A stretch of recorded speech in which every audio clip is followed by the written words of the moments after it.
speakers, but there's more to it, so feel free to join in the interaction. Also, Twitter feed as well, so again, feel free to tweet, but just make sure your phones are on silent. The four speakers we have this morning, I'll be introducing. We start off with Neil Gibson, Professor Neil Gibson from NICEP. He will start us off. That will be followed by FPM's Paddy Hardy, and then Jeanette Burns also from FPM, and we conclude with Brian Keegan, who's Director of Taxation at Chartered Accountants Ireland. At the end of it, our four speakers will be joined by FPM Managing Partner Fergal McCormick, and we'll be having a Q&A, time permitting, and hopefully you'll have a few questions up your sleeves.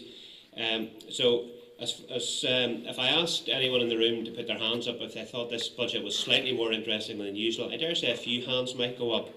I've heard various terms or various collectives for what the budget was last week, a deft blend of prudence and politics, whatever. But there's an opportunity this morning to hear, now that the dust has settled, from our experts. I'm not going to detain you anymore. Suffice to say, we'll have a lot of information over the next hour, but enjoy it because it's a very invaluable insight, I always find, to what is there. And of course, FPM have lots of people in the room, anyone who wants to speak to any of the FPM advisors, they're all here. That's a plug for FPM as well. So I will simply start by introducing our first speaker, Professor Neil Gibson. Neil.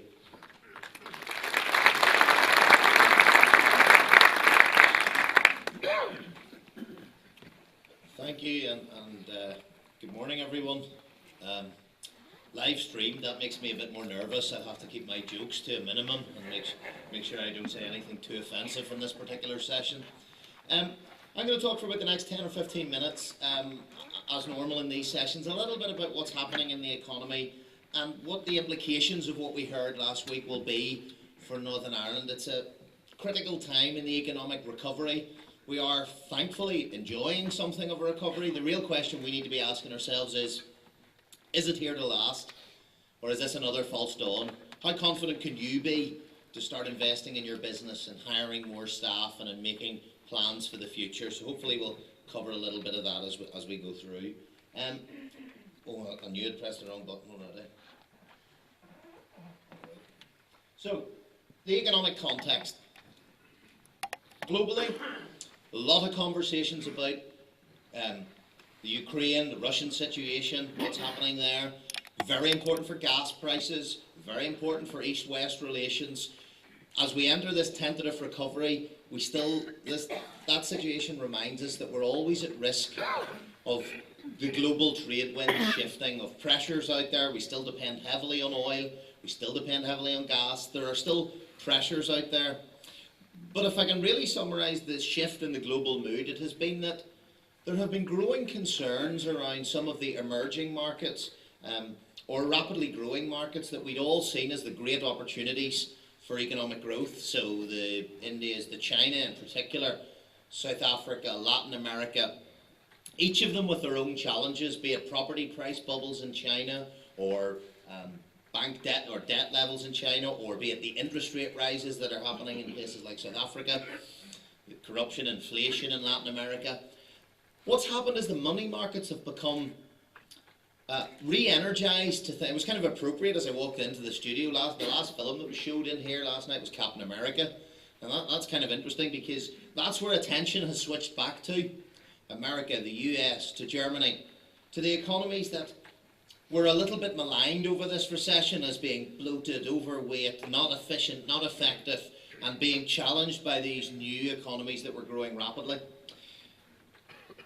The recent 12 to 18 months have given some pause for thought there, and it reminds us that the developed markets remain very important parts of the global economy, and that not everything is shifted to new, more exotic markets. And I think that's always an important message in an audience such as this.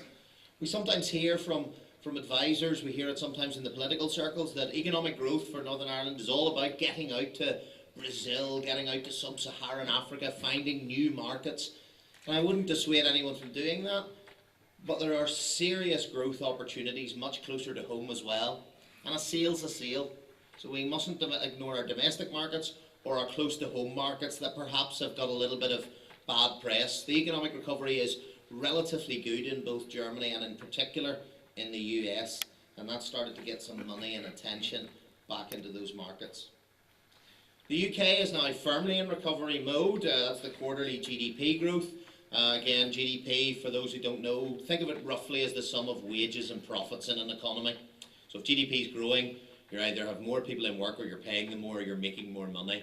Usually all three, and all of them are good things. That's why people focus on it. And you can see that we've now had 4 quarters of growth. Not spectacular growth, but stronger than many had expected. The question I raised when I met with you last, and hopefully none of you have forgot the one important lesson I hopefully left some of you with, which was, as soon as you see a growth chart, the question you have to ask the presenter is, where's that growth coming from? Economic growth is simply about customers. You have to either the government spending money, consumers are spending money, businesses are spending money, or trades bringing money in. It can't be anything else but those. So if you've got an economic recovery, the question is, who's driving it? And who's driving it? The consumer. The UK, the Chancellor of the Exchequer, talked very much during the recession about corporates having a lot of money, big corporates. There was a wall of investment coming. There would be an investment and trade-led recovery to the crisis that we were in. Indeed, that's what's happening in Germany today. You're getting very high trade figures driving their growth. But rightly, I mean, you can argue whether this was calculated or not. The government quite quickly realised that that wall of money wasn't coming through to the economy. It was difficult to persuade businesses to spend money with so much uncertainty around. And many of the markets to which we were selling were suffering their own problems because we weren't buying as much of their exports. So the government, quite interestingly, and I'm sure I mentioned this last year, did a lot of talking about debt being a bad thing and having to get the government's balance sheet down, get its balance sheet back in order, sorry. But it really doesn't care if you borrow or how much you borrow. So it's been shouting at the banks to lend more to businesses. It's been telling consumers that we help you with mortgages, we put incentives in to get the property market going again. So debt levels are only so much as a concern as they relate to the government itself. And what we have now is a recovery. You can see it in the chart on the screen. Those are the components of growth in the UK and in our NICEP forecasts. And the blue bar is the consumer. So just like the 90s recovery, this recovery is led on people putting their hand in their pocket. That's not to take away from anything of the next 12 or 18 months. For you in the audience, if your business is selling to consumers, it's going to be a good year, a good 18 months. And you should enjoy those benefits for what they are. But a recovery will not last if it's built only on consumer strength. It's going to have more substance than that. And as you heard in the budget, the government is committed to not putting its money in to help the problem. That means it's all on your shoulders, I'm afraid.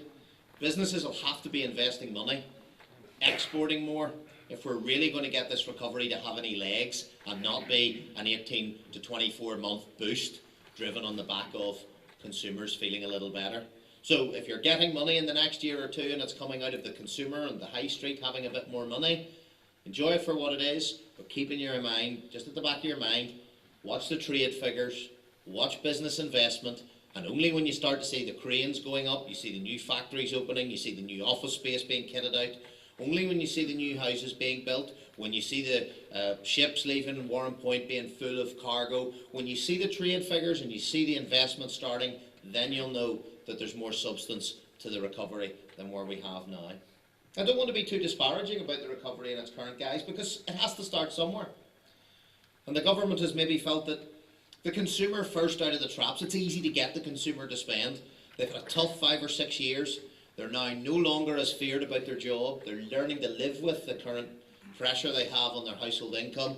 And they're now deciding, do you know what, I need to replace that washing machine that's been repaired 5 times. I need to replace the car. Or I don't think property prices are going to fall anymore. I'm willing to buy a house. I got the keys for my new house last week, and I think it's always important if someone's up waxing lyrical about what they think about the economy, that they're willing to put their money where their mouth is.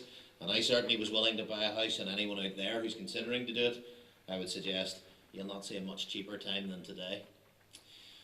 So, consumer-led recovery, that's good. At least it's a recovery. But it has a limited mileage unless something else happens. The government is still borrowing.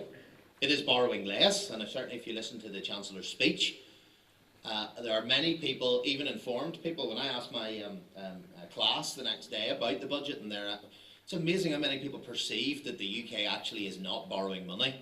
It's just not borrowing as much now. So you've got borrowing running at, we've now dipped to near the £100 billion mark, so still a pretty substantial number. Not borrowing as much, but still spending more than we're generating in tax.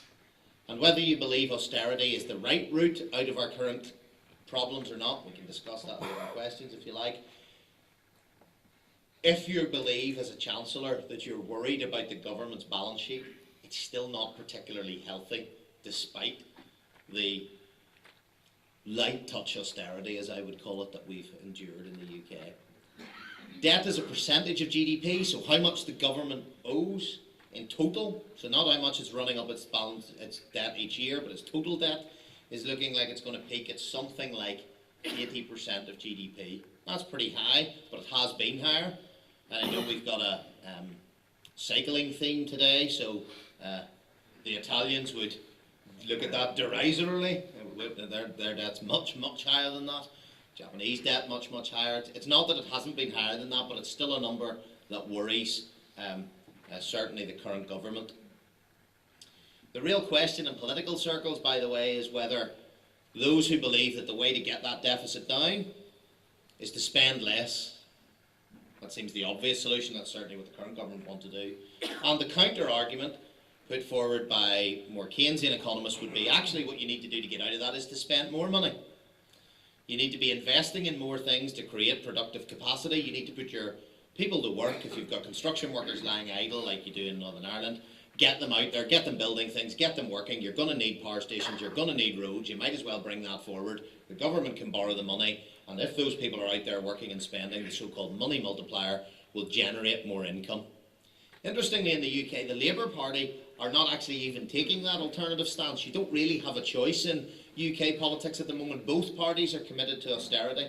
Getting debt down is simply a matter of spending less. Spending more to get your debt down might seem unusual, but you're all business people. You'll recognise and understand that concept. If your business is struggling and it's in debt, actually sometimes you still do have to invest. A new advertising campaign, R&D in a new product, a trade mission to a new market, exactly at the time when the financial constraints are most significant, to try and reorientate where you're going, to try and get a return on that investment. The assumption at the moment portrayed by advocates of austerity is that any government investment will simply be piling on the debt. I think it's probably time we at least were willing to countenance a counter-argument, or at least discuss the possibility that were the government to invest wisely and carefully in productive capacity, actually you might find that the solution to this crisis is not necessarily just about spending less. But that's not the world we live in, and you're currently looking at a government who has said, economic recovery, that's your job, because we're not going to spend any more money. And that for me is a concern, because consumer debt is still extraordinarily high. I remember consumer debt as a proportion of their income had got to 100% in the 80s. By the 1990s, it was over 100%. I remember commenting on that recession at the time. I remember the debate saying, consumer debt is 100% of income. Now bear in mind, government debt at the worst of the crisis is going to be about 80% of its income. That's terrible. That'll have to get back down to the long run average of 40 or 50%. No way we can live with this level of debt. And we did, and we went up again. We got up as far as 160%. And that's come down during the recession. Not so much people paying down debt, although there's a little bit of that. It's mostly people not taking on more debt, so there's no flow of new customers in the mortgage market to replace those coming out the other end. These are NICEP's forecasts, our model, but the OBR forecasts are not much different in the short run. Consumer debt's going to be back up at 160% quite quickly, and in fact, might well top 200% of their income. That makes me nervous, and if you read the FT or if you're looking at the commentators who are nervous, that's the chart to focus on. Consumers as a whole still heavily indebted. If you live in a world in which prices are coming down, if you live in a world in which interest rates are cheap or low, then perhaps you might imagine that we can support a very high level of debt. We certainly can support a higher level of debt than ever before in history. But just how high? Interest rates won't stay this low forever. Is there a consumer debt bubble problem ahead? It's at least something to have on your risk register, let's put it that way. And if your business is consumer-led, bank what you can, build up the loyalty with customers during this good time. There are still challenges ahead for the consumer. Of course, one way to get that line down is consumer spending less is one way, but of course the same thing goes if you could get income up, so if we could create more jobs, invest more, spend more, export more, it is possible that that problem won't arise if we get a faster economic growth than is projected. But with the government stepping away, all eyes are on the business sector. If we take a look at, sorry, keep pressing the top button. Those are just in the pack in case you need them, the budget's figures. But the way I've characterised this budget, the way I like to think of it is you're dealing with a government at the moment whose key buzzword is responsibility. You're going to hear more, Paddy and Jennifer, from the rest of the team on tax and the very specific measures in the budget. But the key ethos of this government is effectively to say, it's your responsibility. Whether that's welfare reform in the UK, where they've tried to give the benefit claimants the money and made them pay the landlord, although in Northern Ireland we object to that. We object to most things, but that's one of the things we object to. Or whether it's the pension reform. You earned the money, we will trust you to spend it effectively and efficiently. Now, some people think that's a good idea, some people think it's a bad idea, but essentially you're dealing with a government that thinks we as a government should be slightly less involved, you should have more ownership of your wealth, income tax band rises for the low earners, etc. It's getting harder and harder to be out of work in the UK. And although they wouldn't directly say that, that's effectively what the government's quite comfortable with that stance. The squeeze on people outside of work is getting, whether that's people on benefits or unemployment, whether that's people who have chosen to stay at home and look after children as opposed to go out to work, their policies will be to help you back into work, not to support you not to be in work. And for somewhere like Northern Ireland, that is a very, very difficult thing to come to terms with. And we react with horror at even the possibility that that's the direction of travel that we might be moving in. That we are entrusting people to earn the money, people to spend the money, people to run the economy. It's a responsibility agenda. And some might say that's conservatism at its heart, really, but it's in that context, by the way, that I'm quite positive about corporation tax devolution. If you listen to this narrative about the Scottish referendum, even if that fails, which I think it will, you've got the government saying, well, there'll be some more powers. They can already change the income tax if they want. We'll devolve more powers to the Welsh Government. Again, it's about responsibility. We know you've economic problems. Here's some tools for you to use. Now you see if you can solve that. Much less dictating from the centre, much more, here's your own money, Mr. Consumer. Here's your own money, business. Here's your own money, region. You solve the problem. It's not going to be us. Whether that's a principled, conservatist approach, or whether that's actually the pragmatism of having faced 5 years of difficult numbers and a very, very difficult deficit to deal with. One way or another, we're dealing with a government that's willing to devolve and responsibility. And I think that's why I look pretty favourably upon the narrative for corporation tax devolution. Given that we pay for it ourselves, the only reason the government might have as a legitimate reason for not giving it is if they felt it was inequitous, that they felt that other areas of the UK did not get similar powers. So Northern Ireland already gets lots of money from the British taxpayer, about 10 billion a year, which is about a third of our GDP. You don't need a tax incentive. The Black Country, the North East, Wales, they need it more. Well, if they'd wanted that argument, they'd have used it 5 years ago. So they're now in a difficult position. The UK's cut corporation tax, so the Chancellor's on record as saying a low tax environment is good for business investment.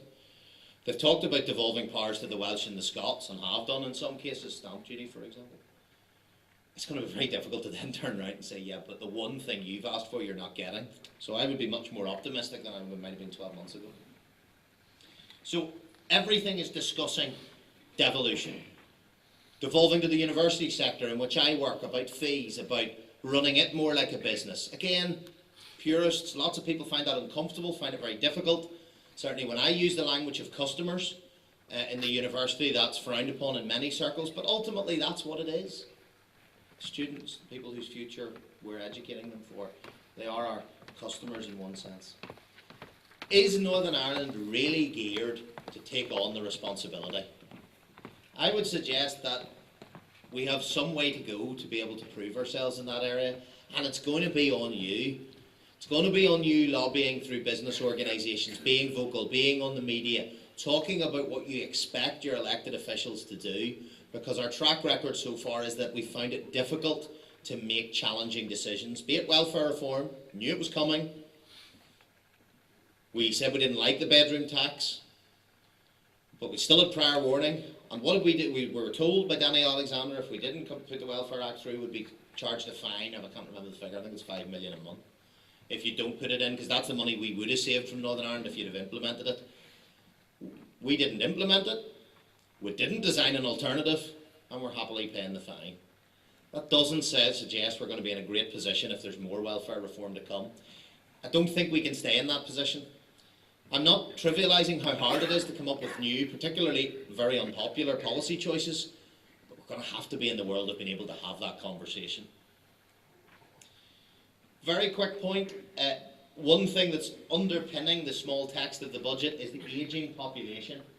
You know, from 15% of the population today to 22% of the population in 2030. A big part of pension reform discussions are around that too. It's going to be the conversation that dictates the narrative of me and I'm going to say on other under 40s in the audience, but I'm taking a bit of a leap of faith in that with myself. So, in and around 40s and under are going to be. This is going to be the conversation that dominates your economic narrative through your life. Is, are you pension provisioned, and is the whole welfare state in terms of pension provision sufficient? How late in life will you have to work? Will I still be giving lectures when I'm in my 70s? Those are the sort of questions that society is going to be asking. And for Northern Ireland, for as long as this government's in power, they're looking to get the money savings out of welfare. If you look at Northern Ireland's welfare expenditure, it's about 1.6 billion nearly on pensions. Well, you can't avoid that. You can't say we're not going to pay that. Excuse me. But look at sickness and disability, running at nearly 1.2 billion pounds a year. You know, that's you know, over the entire business rates bill. So these are big numbers. I put these slides up because we as a society have to be willing to have this conversation. Just like I tell my colleagues in the university, we have to be willing to have a conversation about reform of public services, about paying conditions, automatic increments, pension rights. Nobody wants to have them. Nobody's saying they're pleasant conversations, but the numbers tell us we're going to have to. That's where the current government thinks it's going to get money out of, and that will be very damaging for Northern Ireland. If they try to take money out of the public sector, be it in constraining pay rises or be it in welfare changes, Northern Ireland will be hit much harder. That doesn't mean it shouldn't happen here, doesn't mean it won't happen here, but it does mean there's a bigger onus on us to get our private sector growing fast and getting bigger quickly. I'm delighted to say that we're finally standing in front of a chart showing Northern Ireland's employment growing. It's actually up, depending on the measure, about 24,000 since the nadir of about 2012. That doesn't take us back to where we were. Of those job losses, over half of them are in the construction sector or related. So many parts of the economy are indeed back and above where they were in the 2007 and 8, but we've a very particular overhang on the property side. Our forecasts are quite strong. Looks like a good 2014, looks like a good 2015. It's beyond that in our forecast that the consumer begins to run out of steam. Our economic forecasts are actually more optimistic than the OBR in the short run. Growth might top 3% this year, might get over 2.5% in Northern Ireland, but then we're more pessimistic as we move out. But even on the Treasury's own figures, they have economic recovery slowing a little bit after the election because they know the effects that their increased austerity are going to have. So, you know, make hay while the sun shines, a good couple of years, but keep in your mind, I do not want to be in front of this audience and encouraging you not to invest. to not to take on more staff because you're afraid of what might happen in 2018. But equally, I wouldn't want to stand here and tell you we're out of the recession and everything's rosy. Don't worry about the detail in this. The real thing that you're looking for is to see. Actually, those little birds rather cheer me up now than look at them. I've never seen one of my charts look so cheerful. It's not normally something you associate with economist charts. The key point here is to look for the red when the sectors were losing jobs in the recession, and the blue to show which sectors are gaining jobs. And a couple of things to draw your attention to. Manufacturing is now creating jobs. The first time in about 20 years. That's not that manufacturing has been in terminal decline for 20 years. That slightly is a story about textiles in Northern Ireland and then the aggregates problems after the construction crash. But we're creating jobs in the sector, and it's very much back at the forefront of the policy agenda. The agriculture sector is creating jobs, one that was very falsely maligned as sort of old school during the early part of this decade, or the last decade, now very much back in policymakers' thinking. And in fact, the only sector we have really losing jobs is headquartered public administration. So it's a broad church of growth. It's a message I make all the time to audiences like this. Your business might be brilliant, and I don't know what sector it's in. I can talk about the areas that are likely to create demand: health services, ICT, language services, support services to big global businesses. But there will be opportunities everywhere. And I know we need to set up our public sector to be sector focused because we don't have enough resource to help everybody. But we need to get into the mindset that our business might be brilliant if we're in the policy spheres, and it might be a textiles business, it might be a construction business, it might be a charity shop, it could be anything, it could be brilliant. Picking winners is a risky strategy. And if your business is not in one of the so-called sexy sectors that gets all the attention, don't let that affect your psychology. If your business is brilliant, your business is brilliant. No matter what sector it's in. A little bit of good news on the house prices front. Now, I have to put on record that there is, of course, given my house bill buying of the last week, a sense that I might be indulging in insider trading and trying to talk up the market now that I've finally bought a house, and I'll at least put that on record rather than deny it. But actually, no matter what way we cut the analysis, there is value in the property market at the moment. In an era in which, even according to the policy makers, interest rates are going to be only increasing marginally. In an economy in which house prices are down in the 120, 130 average range and salary averages are about between 20 and 25,000, you're looking at something like 150, 140 to 150 being the, if you want, correct average. And just as it was easy to call a crash at the top of the market, I still think it's easy to say there is growth potential in the market. How quick will that come? Depends how confident all you are out there in the buying market and how realistic the selling market is. But I think that's going to come through quicker than many of you think. In fact, our models, sometimes we try to build in consumer sentiment to our models. That's very difficult to do because it's largely subjective. If you take sentiment out of it and you just let the economic fundamentals run house prices, you'd have growth of 7 or 8% this year, and that would mean you're likely to have double-digit growth in certain markets around Belfast. So potential in the housing market to grow. It can't grow too fast because our incomes are not growing fast enough to support it, but 5 years of people not buying means you have a huge pent-up demand. People are saying to me, but why would house prices go up now? Individual households are not richer. That's kind of not the point. The point is that you've got an extra, let's say this year, 13,000 net extra jobs. Conservatively, that's 15,000 new people, if we take household size into account, able and willing to buy a house. Now that in itself, just a simple law of demand and supply, is going to push prices. So I'm fairly optimistic that we'll have something, at least short term, in the housing market. And for many consumers, that is whether they're going to sell their house or not, what they perceive it is worth is the psychological feeling of how wealthy they are, and that determines whether they're willing to go out and spend. The data indicators that's there for you if you want to look at, the key thing again to focus on is the amount of blue up arrows. Most of the data indicators across all of the spectrum, rather than me covering each of them in the few minutes I've got, positivity is quite broad brush now. It's affecting all parts of the economy, and that's encouraging. That makes us feel a little bit more positive that there's some real substance in this. If you take Invest in I's success in the last few years, very laudable as it is too, I may add, we're still getting jobs in financial services that are exporting to the world. We're still getting some new engineering jobs. We're still getting new computer software jobs. There are parts of the UK have got no investment in 5 years. Firms are still coming to Northern Ireland. That's encouraging and likely to help drive some of our figures. Very finally from me, before I hand over to Paddy, risks.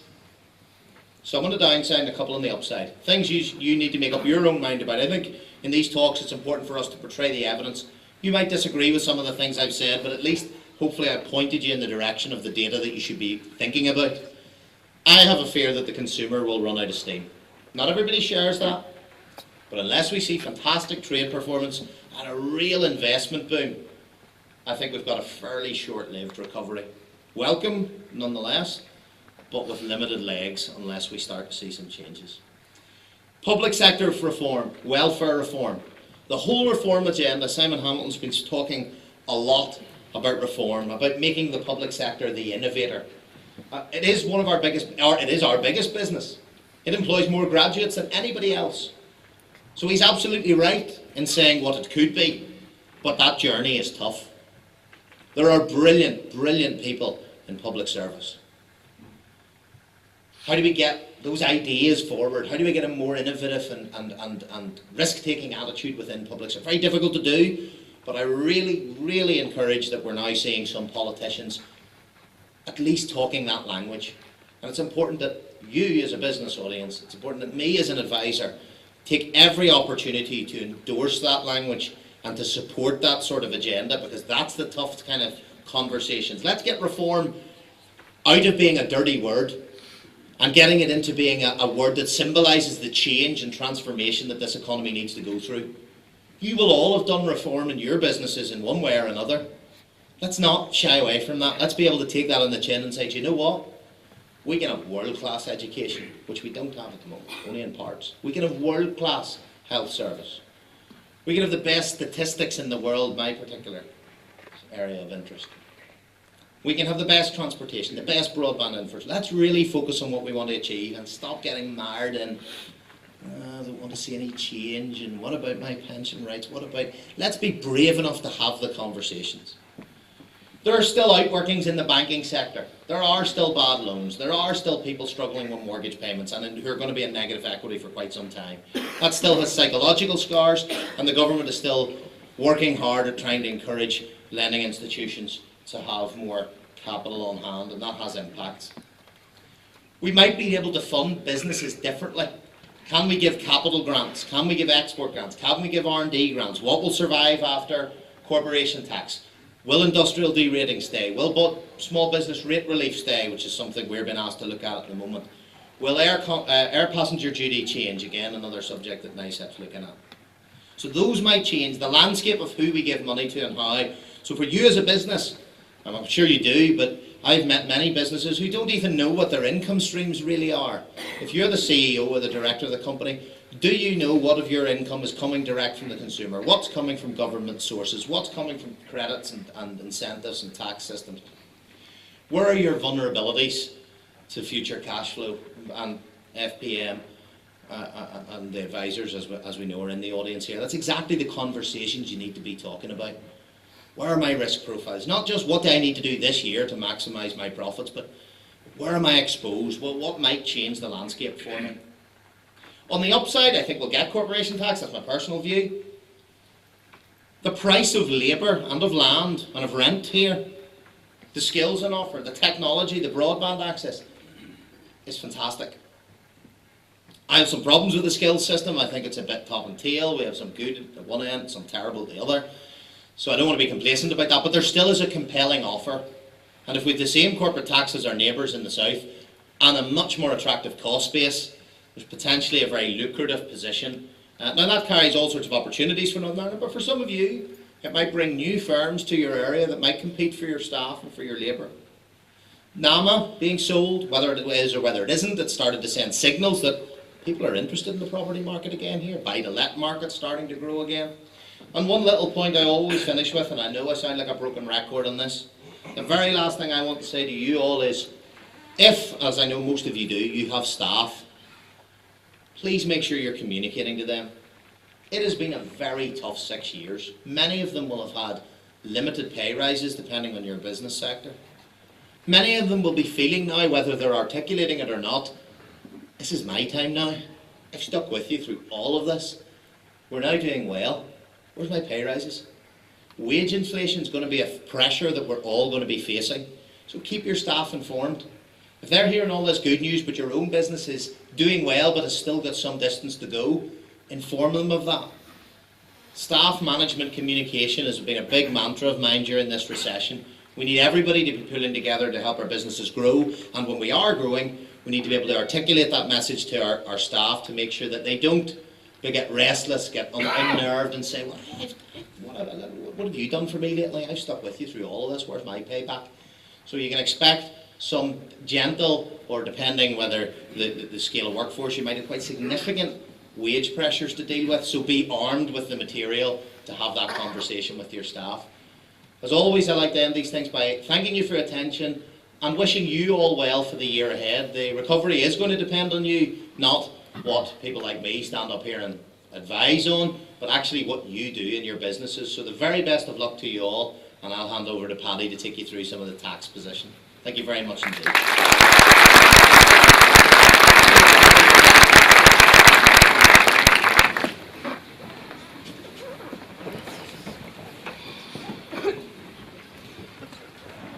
Thanks very much, Neil. Good morning, ladies and gentlemen. It was a very comprehensive economic overview. I'm going to focus on personal capital taxes. I suppose as our Giro d'Italia, our pink cyclists haven't come out just as pink on the Mac screen, but the budget, as Gary alluded to in his opening comments, is probably the most, it's hard to get excited about the budget, but it's probably the best budget that I've seen in recent years, which isn't surprising with an election looming next year, and the Conservatives trying to go for an all-out victory without a coalition partner. And the highlights of the budget, I'm going to look at really four of these, but as Neil said, the message from the budget really was responsibility. The Chancellor is trusting us to look after our own money, and that's the theme that comes out of the changes on ISAs and on pensions. I normally breeze through personal allowances very quickly, but I wanted just to highlight a few points. Firstly, as the graphic shows, we've seen a very significant increase in the personal allowance over the past 5 years, and that's, if you look at that graphic, it hasn't doubled, but in the old days it used to go up by an inflationary amount. But the personal allowance is now going to go to 10,500 by 2016. There are, if you look at the higher rate threshold, the top line, and the pointer's working here. There's it there. This is your allowance growth, and this is where the money's coming from. As Neil said, when you see a growth curve, you have to ask the question, where's this coming from? Effectively, the higher rate threshold of the 40% tax is effectively coming down in real terms. So the people who are earning, you would have expected at this stage £50,000 being the 40% tax bracket, it's actually come down to closer to 40. So this is a fiscal drag. People earning in the high 40,000s have now been dragged up into higher rates of tax, and they are effectively subsidising the low earners, which is the government is trying to take more and more low earners completely out of taxation. It'll also introduce a transferable allowance, which again it's a bit of a token gesture, but you will be able to transfer 10% of your personal allowance, initially 1,050, and it'll apply to spouses and the government going for the pink vote, civil partners as well. Some childcare reforms, there's not a huge amount of money here at stake, but I thought if you look at the large blue square here, the minimum income level is £50 a week, the maximum income is £150,000 per annum. I mean, so a married couple earning £300,000 will hardly worry about a £2,000 tax relief. But I think there's a hidden agenda here, really. This is another attempt to close down the black economy. The people who are taking children, who are looking after children for cash in hand, they obviously, people will obviously have to use registered childcare people, and effectively it's a tax, a granny tax, I suppose. The ISA limits, the existing ISA 11,880, half of it is allowed to be in cash, the other half stocks and shares, or you can have the whole lot in stocks and shares. Again, this has been tinkered with over the years, but the Chancellor is now trusting us with our money, and the proposal is that we're just going to have a £15,000 ISA allowance, and we can do it whatever we want. Now, interestingly, we have seen already the first ISA millionaires. Someone's done the calculations. If from next year you used your full ISA allowance, by 2039 you'll be a millionaire, assuming 5% growth. In fact, another thing I saw was a 40-year-old smoker who decides to quit and put what he was spent on fags into an ISA would have £500,000, assuming 5% growth by retirement age of 65. So, and with the reduction in pensions, which of course is coming on the 5th of April this year, which is next Saturday, the maximum pension allowance is decreasing from 1.5 million to 1.25 unless you apply for a thing called fixed protection. ISAs will become a greater part of our retirement pension pot. So the NISA, or the new ISA, the four features are simpler. You can put it all into cash, and you can transfer it from stocks and into cash, and you'll have a wider investment range. Probably the biggest reform from a personal tax perspective is pension reform. The immediate proposal which will come in is the increase in the drawdown level. At the minute, you can take from your pension scheme, obviously your tax-free cash, 25%, and then you can draw down an amount equivalent to 120% of the government annuity department's recommended rate. That's going to increase to 150.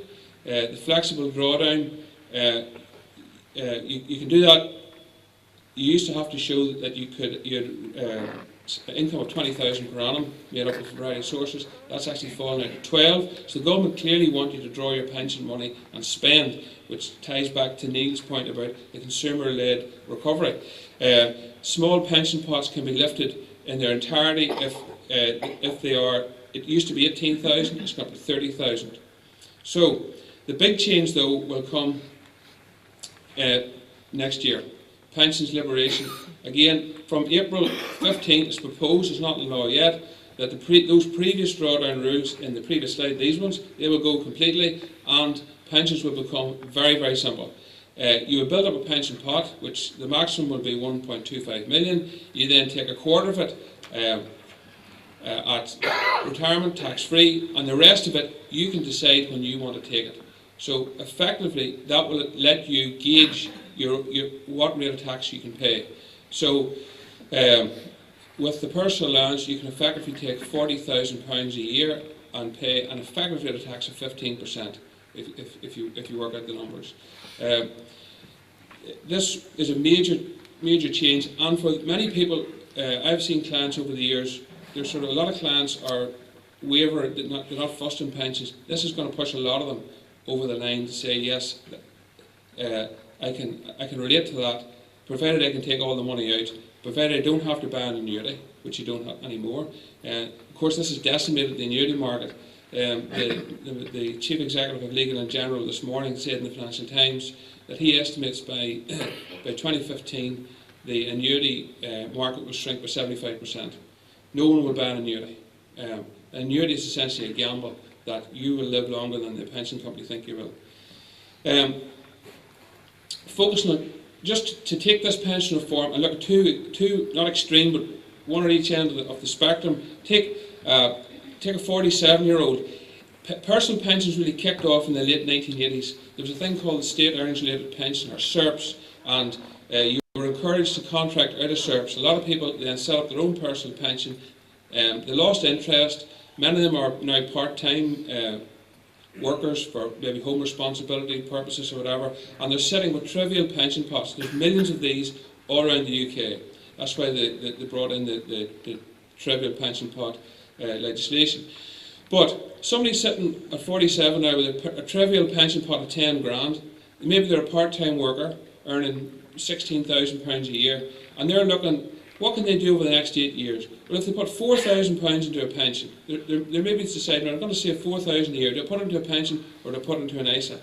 If they put it into their pension, by age 55, they're going to get 20% growth immediately because they're going to get tax relief on their contribution to a pension, which you don't get when you put money into an ISA. By age 55, they've built up a small pot of 50 grand. They effectively should be able to draw that down tax-free. You will see, I think, sort of people in their late 40s, maybe early 50s, looking at a short term, looking for a sort of short to medium term savings option. They're going to look at pension. On the other side, the high earners, people, once you earn more than £100,000 a year, you start losing your personal allowance. And there is a band from £100,000 to £120,000 of income. And if you're in that band, your tax rate is 60% because you've lost your personal allowance if you crunch the numbers. So, again, with this pensions liberation legislation, the people earning 115, 120,000 are seriously going to say, well, if I can put 10,000, £20,000 or 10,000 or whatever it is to take me back to 100,000 or below, I'm going to get my personal allowance back, and effectively I'm going to save 60% tax. So I think that's going to be another very persuasive reason to invest in pensions. Some other aspects of the new pension legislation: you'll be entitled to free advice pre-retirement. And in fact, I notice at the minute the public sector workers, the high earners in this run-up to the reduction in the maximum pension pot. Of course, if you're a senior hospital consultant or a senior civil servant, they are all now having consultations. The government are putting on consultations to see what impact this fixed protection will have, because a lot of them are over the maximum limit. The retirement age is going to increase to 57 from 2028. I'm going to very quickly, company cars. The government clearly wants us to use public transport or to walk or indeed to cycle, because the company car benefits are getting very, I mean, they've told us the next 4 years and they're all going up. The government do not want you to drive to work. They want to tax the company car out of existence. Some small positive benefits for employees: they can now receive a loan from an employer of up to £10,000, and that's coming in immediately. There's some incentives to get people into employment. There's an employment allowance of £2,000, which again starts in April 14, and that's a national insurance, a set off against national insurance. And again, no employer's national insurance for under 21s. And I would remind you, the RTI, the real-time information late filing penalties for PAYE, the government's had a softly touch up to now, but the penalties are going to come in from October 2014, so you really need to get your RTI in order. Capital taxes, I'm referring to capital gains tax and inheritance tax. Very little change on CGT. I think there's £100 onto the annual capital gains allowance, which is the amount of gains you're allowed to earn every year before you pay tax. No change in the rates. We have 3 rates of capital gains in the UK: 18%, 28%, and then with entrepreneurs leave 10%. The one change on the principal private residence relief: as you may know, if you sell the house that you live in, your principal private residence is tax-free. Some people have 2 houses. You might be able to sell the last. Neil might have bought a new house, maybe stuck trying to sell his old one. He was allowed, the last 3 years of non-occupation were ignored. That's now been halved to 18 months. Unless there's a couple of reliefs there. Unless you're in a nursing home and you can't sell your house. Inheritance tax the inheritance tax nil rate band has been frozen at 325,000. That's per person. And of course, if you are a widow or a widower, you get your former partner's allowance as well. So effectively, it's 650. Now, I noticed on this is an extract from Monday's Financial Times. David Cameron was in a town called Peacehaven in England, and that's one of those constituencies that he potentially has lost to UKIP, who really are starting to attack the traditional Tory vote, particularly the pensioners. Cameron, on Monday, Cameron said that if he would like to fight the next election on a £1 million inheritance tax nil band. Now, if that's per person, that effectively would be 2 million. That would effectively mean that married couples with obviously an allowance each, that's a £2 million estate. So if the Tories go through, and if he follows that up on the next Parliament, then there'll be very few estates in Northern Ireland who will pay inheritance tax. Obviously, the very rich people, it'll make little difference, but £2 million, if you take business property relief and the other inheritance tax reliefs along with that, there'll be very little inheritance tax paid. My most politically incorrect slide is on this subject of enveloped or envelope dwellings. What is an envelope dwelling? The multi-millionaires who live in London now typically buy their houses, they're inside companies. And you might wonder why they do that. If you buy a house, you could pay up to 7% stamp duty. Now, again, I think Neil said that our average house is about 120, 130 grand. I'm talking about 50 to 60 million pound houses. I think one Hyde Park, the top apartment, that's about 100 million. Now, 7% of 100 million is a lot of money. But if that apartment is owned inside a company, the stamp duty is only 0.5%. So if my Arab friend here is selling his 100 million pound house to his brother, if he just sells the company, they pay 0.5% instead of 7%. So there's a huge amount of stamp duty being lost by the government, and they really have nailed it with this enveloped dwelling legislation. There's three. I can't see a lot of in Northern Ireland people have been caught in this, but you never know. There's three tax implications. The stamp duty, it'll go to 15%. So if you have a £100 million property inside a company, you pay 15% stamp duty on purchase. Capital gains, the principal private residence relief will be significantly reduced. Any gain over 500,000 will be liable to capital gains tax. At the minute, whereas if you owned the £100 million house and you sold it for 200 million, there's no tax on it. From April 16, any profit over £500,000 will be taxed at CDT 28%. And the AIRIT means that's the annual tax on envelope dwellings. So there is an annual tax. If you own a property inside a company, you have to pay an annual tax ranging from 3,500 to 15,400. Just running through some other matters, there are just tax avoidance at the minute in relation to professional partnerships, particularly they have a lot of salaried partners. These are people that aren't on POE, they're listed as partners of the firm, but they're self-employed, but the substance of their relationship with the firm is that of a contract of employment as opposed to self-employment. So there are going to be three tests, three conditions. Condition A, does the person receive disguised remuneration? How much influence does that person have in relation to the firm's business? And how much capital does that person have at stake? I mean, in these situations, and you see them all the time, there's actually no capital in the business. So effectively they are employees. VAT, just very briefly, the threshold is going to go up to 81%, and there are some VAT changes on gas and electric. They're not applicable to business. So how is this giveaway with a small G budget being paid for? And here's the answer: the tax avoidance.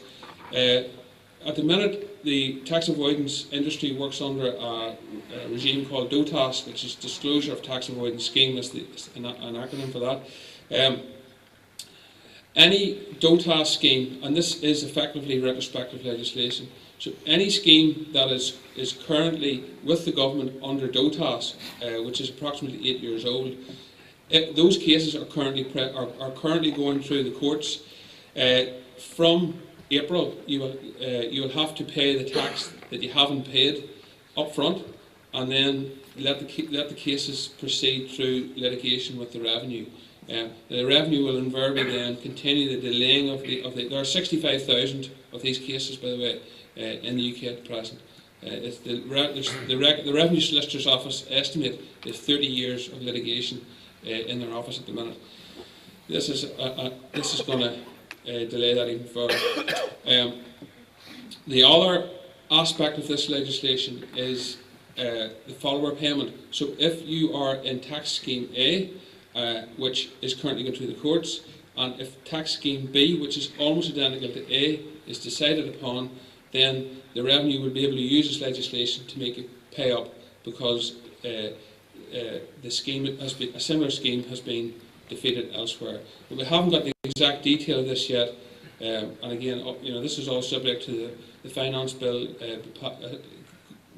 receiving royal assent in July. But this is the sort of the text of what's likely to happen. Finally, again, something for the voters. Bingo duty halved, and there is a penny off beer. So I'm now going to hand over to Jeanette Burns, who's going to take you through. I was talking about saving. Jeanette's now going to tell you about spending. Thank you very much.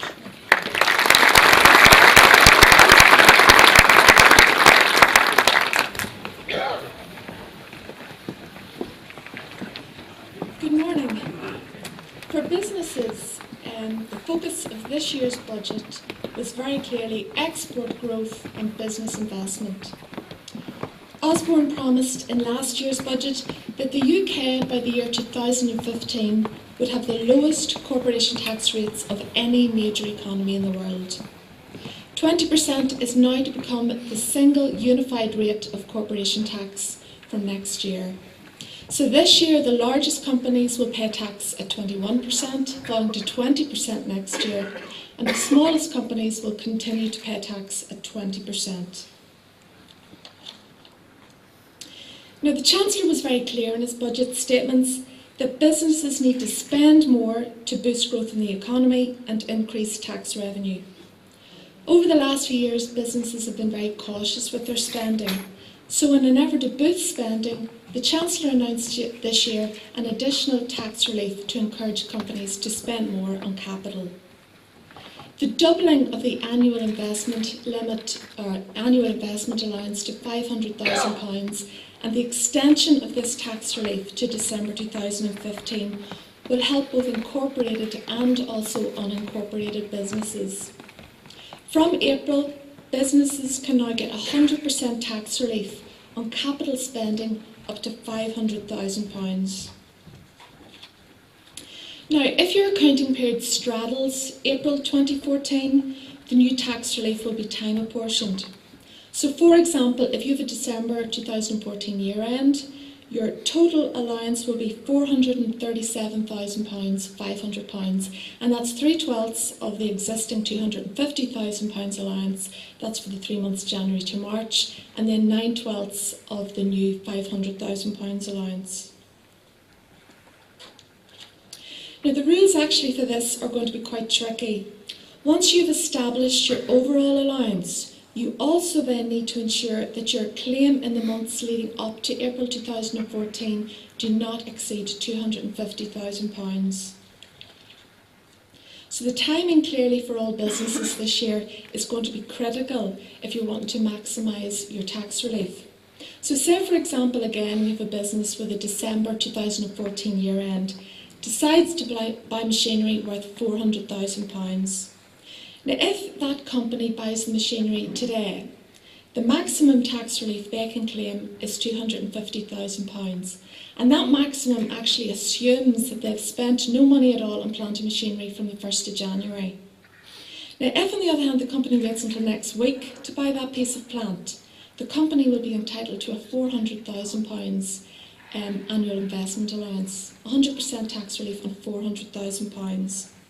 So in this example, by delaying the expenditure by just a few days, has increased their tax relief by £150,000. Now, whether to delay or accelerate your capital expenditure is going to very much depend on three main things. First of all, it'll depend on what your year-end date is. It will also depend on whatever historical capital expenditure you've had, and also your projected capital expenditure. Now, some other capital allowance changes. Enterprise zones are a key part of the government's strategy for enabling growth in local areas to create new jobs and attract private investment into local areas. The Northern Ireland Executive has set out plans for a pilot enterprise zone near Coleraine, which the government will support by offering enhanced capital allowances to investors within that zone. Now, this is very welcome news, but to be honest with you, a lot of people feel this zone needs to be widened significantly, perhaps even to include the whole of Northern Ireland, if the province is to have any hope of catching up with the UK mainland in terms of private sector activity. Several other changes were announced.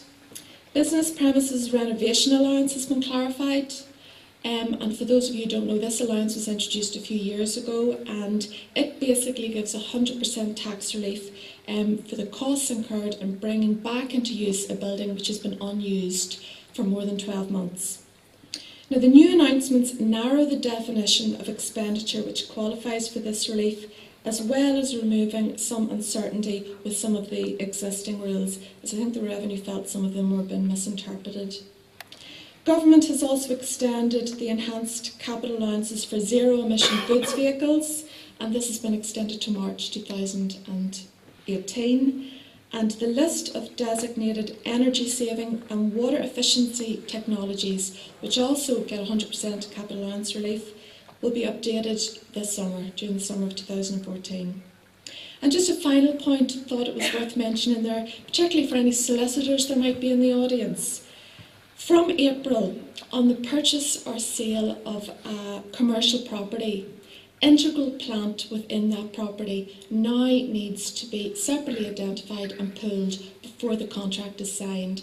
And the reason for this is because otherwise the purchaser won't have any chance at all of claiming tax relief on the plant within that building. So that is a major change that business people need to be aware of if they're buying or selling commercial properties.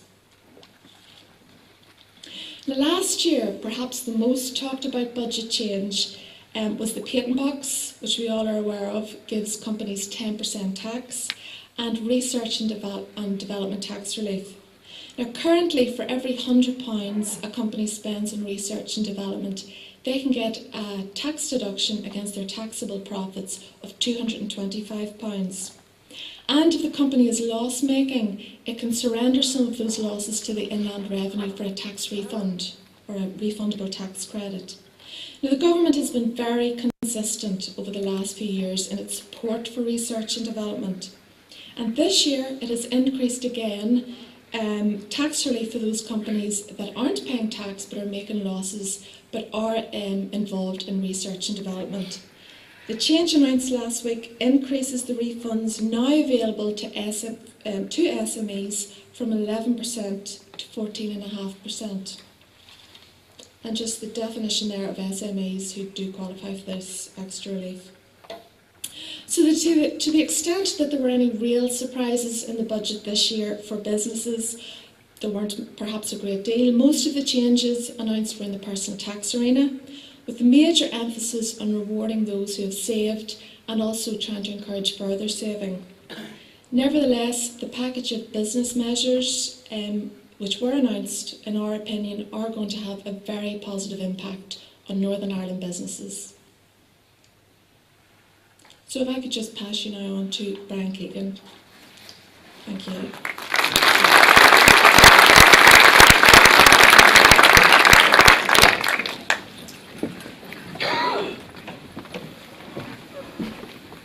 put a cycling theme on it, they said to me. Use bad puns, use bad jokes. It's great to see you all here again. This is, I think, my 4th time addressing this event, which is absolutely unique. I'm Brian Keegan is my name. I'm Director of Taxation with Chartered Accountants Ireland. 23,000 members, which makes me a very small cog in a very big wheel. That's the first of the bad puns. But what I'd like to talk to you about today is maybe some alternative views. You've heard all of the detail and you've heard the economic analysis, and I can't possibly improve on that. But I can ask you a question. Gin and tonic, whiskey, spritzer, mineral water. What's next in the sequence, anybody?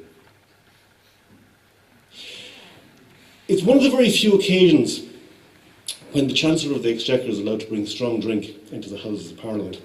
And that's a list of the drinks which recent Chancellors of the Exchequer have brought in when they were delivering the budget speech. I gather Mr Osborne opted for mineral water, which is the missing element on that particular list. And I suppose that's indicative of the kind of budget he presented. It wasn't necessarily a budget that you need to fortify yourself with strong drink presenting. Because maybe the message was easy, does it? At this stage, I have to say, Chartered Accountants Ireland is an all-island body, so we look at the 2 different tax systems. And it strikes me that UK tax is now making Irish tax look very, very simple. A couple of years ago, the UK government got involved in a tax simplification project and a tax law rewrite to make everything simple and easy to understand, but also impossible to change. So there's huge complexity there, and that means the tax system is quite easy to tamper with, but very, very difficult to affect any kind of real fundamental change. That's why, for example, there's such interest in the changes to the pension rules that Paddy outlined earlier. First of all, for those of you who might be associated with life companies, just to mention these pension rules that have been announced in the last couple of days, something very similar has been in the South for the last 10 years, and you'll be pleased to know that life assurance companies have in actual fact survived. I know that will be a great consolation to most of you here in the audience.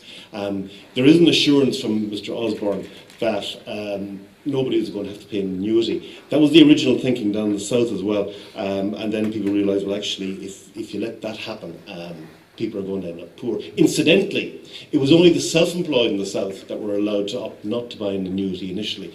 It was only the self-employed who were deemed to be savvy enough to manage their own financial affairs to deal with a fund rather than have to deal with an annuity payment. So we've got a kind of a minimum annuity that has to be purchased in the South, and then you can do whatever you like with the pension fund. And of course there's all kinds of ways of funding things. I should have been encouraged by Paddy Harty's example of the smoker that quit. And he's going to have, what is it, Paddy, $500,000 by the time he retires, right? I quit smoking in my early 40s. There is no way on earth I'm going to have $500,000 by the time I retire. But you just have to be very, very careful with some of these illustrations. But nothing really does focus the mind like a tax incentive. It always seems to me that if there's some kind of a tax relief going, it has a completely disproportionate effect on business behaviour and on consumer behaviour. And that's kind of necessary. This budget was fiscally neutral. It seems to me that all the tax cuts and the tax incentives, such as they were, have been funded by expenditure cuts. You've got the Office of Budget Responsibility down the South, the Troika operated, pretty much all doing the same thing. So we had a situation where, for example, we decided that VAT was to be reduced in the restaurant industry, and to do that, that had to be funded directly.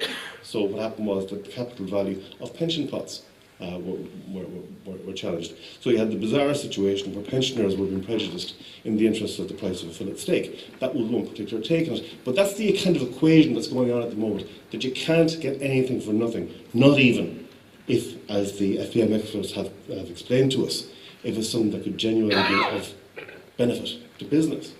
Because Mr Osborne's speech, he opened it by saying this was going to be a budget for the makers, for the doers, for the savers. He closed his budget speech with the same remarks. It's a marvellous piece of rhetoric, his budget speech. I don't know if any of you heard it. Did any of you hear it? Maybe you sit and listen to it, or read it subsequently. It's a good old read, because all human life is there. He talks about potholes in Northampton. He talks, as already mentioned, about having the bingo duty and the penny off the pint, all in the middle of great debates about tax avoidance and business stimulus. I sincerely hope the enterprise zone, which is earmarked for Coleraine, works. I hope even more that it actually happens. In the same way as I hope that a reduced rate of corporation tax for Northern Ireland happens. I've been lobbying, my institute has been lobbying for years. One of the issues is the European state aid rules, which will apply for Coleraine, currently applying for the patent box. The patent box is much flagged, but still it suddenly hasn't happened. Because the EU is concerned that no individual country can favour a particular industry or favour a particular region within its jurisdiction. And for example, were the 12.5% rate to be devolved down to Northern Ireland, you'd then have a situation where the block grant from Westminster would have to be cut back, such that the state aid rules weren't contravened. So there's a lot of old nasty stuff going on there. The annual investment allowance doubled, more about that in a second. Reduction 10% savings tax to zero. See, as I'm saying, what about spenders? I think Neil's already highlighted the need for money to be moving in the economy, the need, fragile however it might be, for consumer activity. This isn't particularly, in my view, a particularly consumer-focused budget, unless you're, of course, you're a pint drinker. And then we've got promises of new social investment tax reliefs. Be interested to see how they pan out. Because with any tax system, you have to be careful what you wish for. What I put up on the slide there, and I promise that's the most percentages I'm going to use now in the rest of the talk, because the best I can do for you, I think, at this stage is to be brief. But the UK, this jurisdiction has brought down its corporation tax rate progressively. In Ireland, we've had the famous and much maligned 12.5% rate of corporation tax for trading activities, plus 25% for non-trading, for investment income. So the point is, it's not just about the rate, it's about the system. You've doubled the capital allowance threshold, but if you spend 500,000 on plant and machinery within the UK and Northern Ireland, you're going to get 100,000 in terms of a tax saving. But if you spend 500,000 euro in the Republic on the same plant and machinery, that's going to be worth 8,000 to you. So it is very, very much horses for courses. 12.5% might look great, low rates might look great, but it's all about the overall plan, it's all about the overall package. And that's why there's such international concern about corporation tax. The G20, the 20 most developed economies in the world, are sponsoring an OECD project called BEPS. It sounds like a computer game, base erosion and profit shifting. And the notion is, it goes back to this notion, and somebody once put it was much easier when apples and blackberries were fruit. And, it was easier when Amazon was a river, when Adobe was a river, and nothing else. It's looking at the whole area of multinational corporation tax and wondering, are the rules that were devised 100 years ago to ensure that the profits from the Kimberley mines in South Africa were taxed in London rather than in Cape Town, are those rules appropriate for the digital age? It is as simple and as difficult as that. The Australians are chairing the G20 this year. They've described the corporation tax system in their own inimitable way as a leaky budget. But I'm mentioning it just to flag that maybe some of the certainties that we have dealt with, this is particularly important, I think, for businesses which are close to the border, not just this border, but across Europe as well, where it's relatively straightforward if you absolutely had to change residence. The old certainties are going to be gone. And for that reason, I'd like to ask you three questions. I don't expect any answers. Maybe just to sort of raise 3 points for consideration. Is your business a digital economy business? What do I mean by a digital economy business? I mean a business whereby a lot of your marketing is done on the internet. Perhaps a lot of the toing and froing, the agreeing of the contracts is done online. Perhaps even where you're actually providing services through digital media. And if you don't think this is important, how many of you here have a smartphone? I can't see it as a spotlight in my eyes, but I reckon a lot of you have. If you don't have a smartphone, I reckon a lot of you have teenagers who have smartphones. This is a huge emerging market. And this is the kind of area of activity where the tax authorities, be they in the north or in the south or in Europe or in the OECD or wherever, that's the kind of area they're looking at the moment. Are you perhaps a little bit digital? You know, maybe you're not directly involved in providing digital goods and digital services, but you're certainly using it for marketing. I was talking to a gentleman just before we came in. He's exporting trailers to New Zealand. I think that's absolutely fantastic. And we've just started a discussion to the extent to which, you know, the internet is actually playing a role in allowing him to assist in the marketing. So I think there's very few businesses in this room that aren't maybe a little bit digital, to coin a phrase. And then might you gather Moss. Have you come across Moss, the multiple one-stop shop? This is the EU doing everybody a favour. What the EU is saying is, you know, if you're supplying goods and services digitally, the old rule was wherever you set up, you charge VAT in the country you set up in. So everybody went to Luxembourg, because the VAT rate in Luxembourg is 15%. So no matter where you were providing the goods and services to, provided they were coming out of Luxembourg, that was all grand and hunky-dory, you charged 15%. No, not anymore. Now where you're supplying to a consumer as a thing for a business, you've got to pay the VAT at the rate applicable in the country where the consumer is based.